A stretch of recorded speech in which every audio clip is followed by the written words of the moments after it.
안녕하세요. 재생물가입니다. 오늘은 백운산에 왔습니다. 예전부터 한번 와보고 싶었던 산인데 오늘 이제 중주 산행을 하기로 했는데 20km 정도 되는 거리라서 오랜만에 중주 산행을 하다 보니까 이게 약간 좀 떨리네요. 한동안 쉬었더니 중주 산행에 대한 이제 두려움도 생겼습니다. 야간 산행은 1월 1일 날 지리산 일출 산행을 본 이후로는 처음이라서 그런지 몰라도 약간 적응이 안 됩니다. 새벽 4시에 진틀마을에서 백운산을 향해서 출발했습니다. 근데 사실 실질적으로 높이 고도차는 800m 정도 올라가는 거리였기 때문에 그렇게 많이 올라간다고 생각되지는 않았습니다. 올라가다 보니까 같이 오신 분들은 다들 늦게 출발해서 뒤에 보이지가 않는 겁니다. 보통은 안내산악회에서 새벽에 버스가 도착해서 출발하면은 성격 급하신 분들이나 조금 서둘러서 산행을 시작하시는 분들은 기다리지 않고 바로 출발하는데, 이번 같은 경우는 제가 선두에 설 정도로 아무도 뒤에 쫓아오는 분이 없더라고요. 그렇게 산행을 시작하다 보니까 갈림길에 들어섰을 때 어디로 가야 될지 좀 고민을 하게 됐습니다. 백운산으로 바로 치고 올라가는 코스가 있고 신선대를 거쳐서 올라가는 코스가 있는데, 시간상으로 너무 많이 남는 것 같아서 신선대를 거쳐서 백운산으로 가기로 했습니다. 제가 백운산 코스를 찾아보니까 백운산이 지리산에서 가깝더라고요. 그리고 지리산 끝자락에 있다고 봐도 될 정도로 가까운 지척거리여서 백운산을 등산하는 동안에 지리산이 많이 생각났습니다. 길 자체가 지리산에서 치고 올라갈 때 그런 비슷한 느낌이었습니다. 길은 그렇게 나쁘지 않지만 중간중간에 돌들이 많이 박혀 있어가지고 치고 올라가는데 나름 좀 걸리긴 했습니다.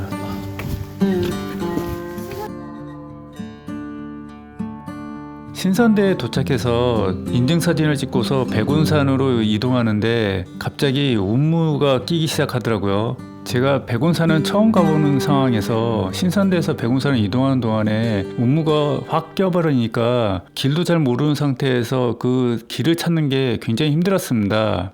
특히 저처럼 안경 끼신 분들은 아시겠지만 운무가 낀 상태에서 헤드랜턴을 켜면은 시야가 1도 확보가 안 됩니다.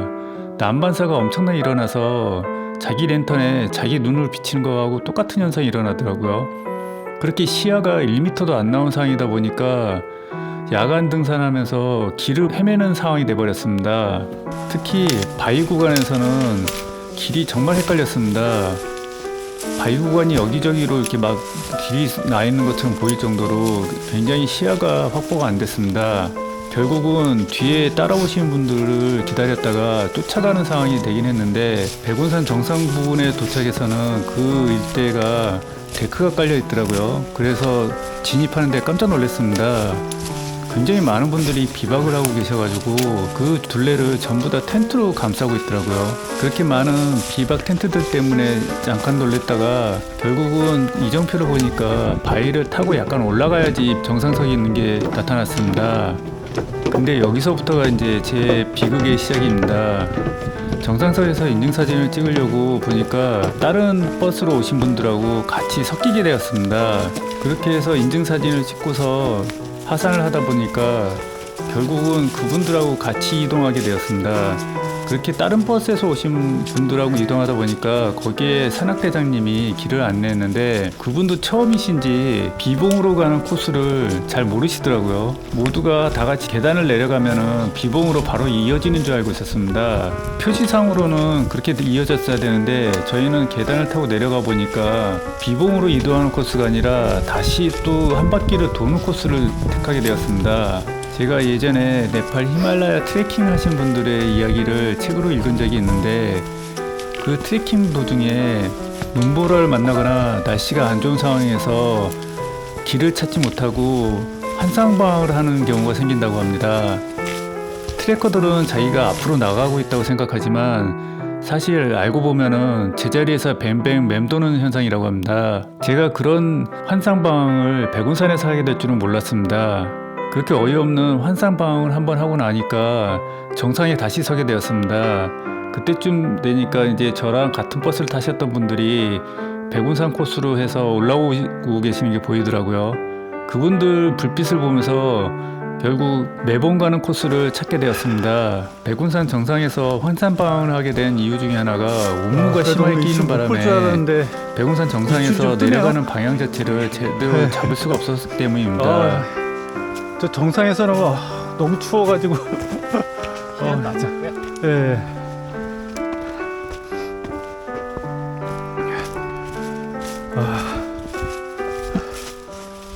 아까 그 저기 뭐지? 길 찾을 때는 네. 그 구름이 끼어가지고 맞아요. 시야가 하나도 안 나오더라고요. 와, 그래가지고 도저히 뭐 분간이 안 되니까 네, 바로 또 한번 백운대 섰을 때 진짜 백운봉 섰을 때 진짜 최악이었던 것 같아요. 시야가 하나도 안 나오니까.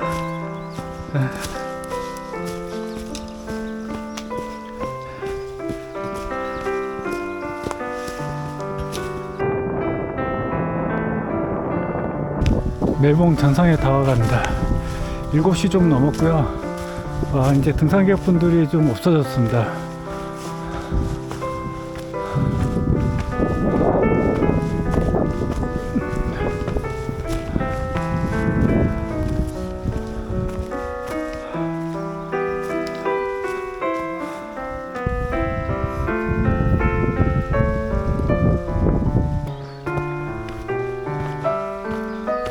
여기는 소나무 숲이어가지고 여기도 분위기 좋네요.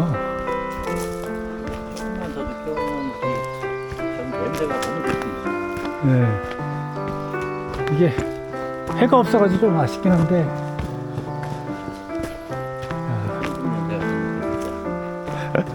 이게 통진 냄새 같은 거 나려면 약간 비 오고 나서 해 바짝 뜨면 그 냄새 확 올라오지 않아요?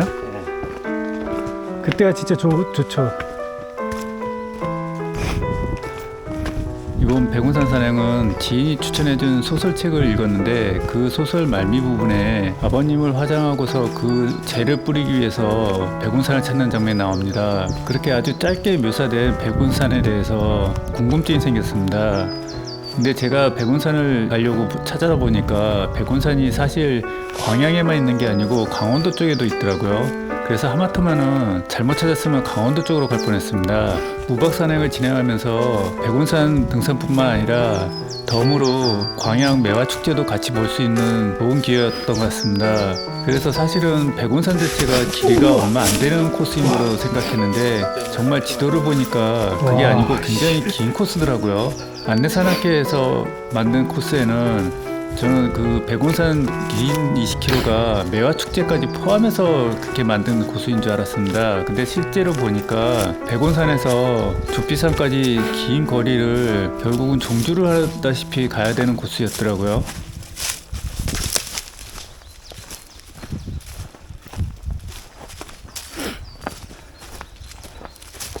확실히 하산길은 굉장히 미끄럽네요.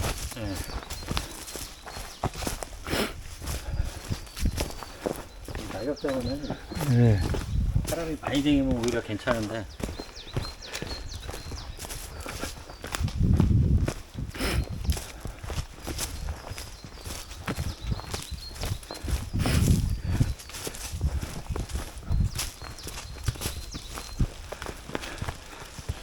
비가 옵니다.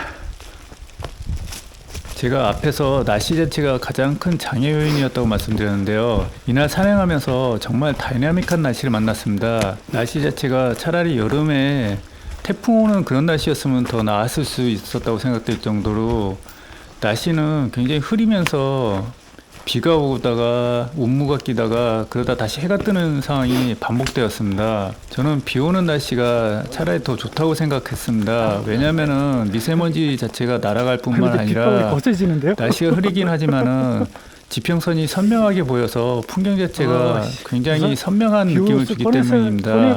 근데 이날은 그렇게 차라리 날씨가 흐리면서 선명한 풍경을 보여주는 게 아니라 날씨도 안 좋고 지평선도 안 좋은 정말 억울한 날씨였습니다. 하늘 검은 게 그칠 기세가 아닐 것 같은데. 계속 올것 같아. 오, 시작하네. 네. 근데 우리 보면은 안에 땅 엄청 흘릴 텐데. 그러니까 그리고 또 이 걸리적거리잖아요. 걷는데. 저는 일회용이라 아, 일단 벗으면 다시 못 입어.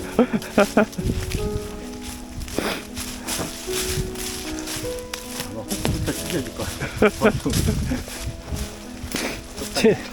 이게 최대한 버티다가 마지막에 비 올 때 입어야죠. 갈미봉을 지나서 걷기 시작할 때부터는 마을에서 들려오는 소리가 조금씩 느껴질 정도였습니다. 갈매산에서 그러니까요. 조피산까지 구간은 8km 정도 되는데 그쵸. 굉장히 지루하게 느껴지는 코스였습니다. 구간 자체가 지금 딱 꽤 높이 길고 200m 치고 길도 올라가는 게 그렇게 맞을 것 같아요. 험하지 않아가지고 차라리 타고 넘는 능선길이 더 낫다는 생각이 들 정도로 굉장히 지루한 느낌이었는데요. 그나마 이 구간에서 위로가 됐던 거는 여기저기서 꽃망울이 터지고 있었습니다. 물론 만개를 한 게 아니고 이제 막 새순이 돋기 시작했고 꽃봉오리가 한두 개만 조금씩 보일 정도였지만은 전체적으로 메말라 있는 숲길에서 화려한 꽃을 보니까 정말 반갑더라고요. 그리고 이제 제가 나이가 들어서 그런지 몰라도 꽃이 이쁘다는 느낌이 들었습니다. 제가 어렸을 때는 뭐를 보고서 이쁘다거나 아름답다고 표현한 적이 한 번도 없었거든요. 거의 그런 표현을 잘 안 하고 살았는데 산을 타면서부터 꽃을 보면서 이쁘다거나 아름답다는 표현을 자주 하게 되네요.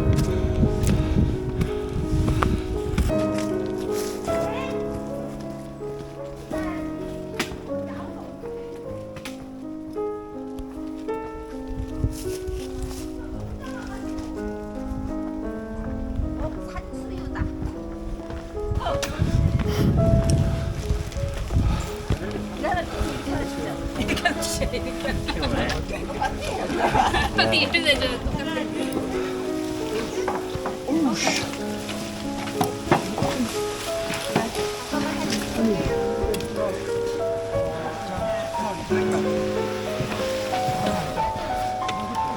와, 곰탕. 이야.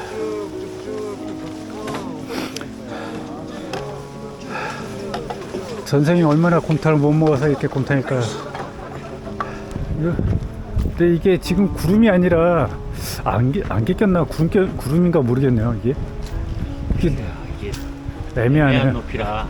그러니까 500m에 이렇게 안개가 낄 리는 없을 것 같고 안개나 구름이 낄 리 없을 것 같고 참 오늘 다양한 날씨를 경험하네요. 산행하면서.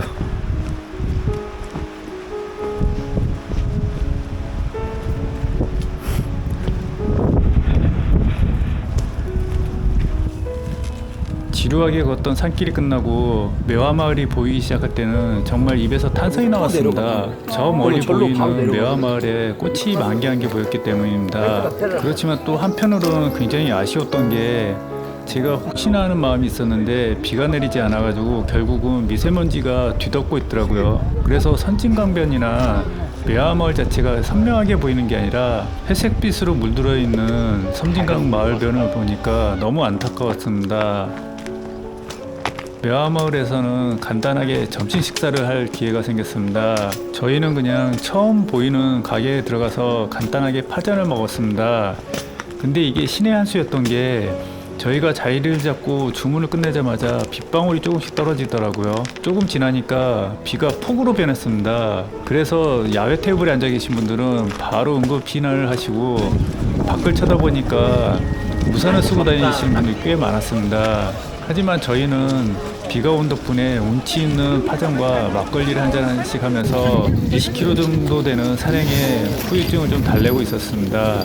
간단한 점심 식사를 마치고 버스 대기 시간이 다 돼서 이제 걷게 되었는데요. 비가 온 다음에 하늘 자체가 흐려 있었지만은 대신에 시야가 정말 깨끗하게 나와서 홍진강변과 매화마을 전체가 굉장히 깨끗하게 보였습니다. 산행하면서 아쉬웠던 마음이 산행이 끝나면서 정말 풀어지는 그런 느낌이라고 할까요? 좀 더 긴 시간 동안에 매화마을의 아름다운 모습을 볼 수 있었으면 좋았겠지만은 그나마 비가 안 왔으면은 이런 마지막 모습도 보지 못하고 서울로 돌아올 뻔했습니다. 그래도 그나마 마지막에 이런 모습을 즐길 수 있게 비가 내려서 정말 다행이라고 생각합니다.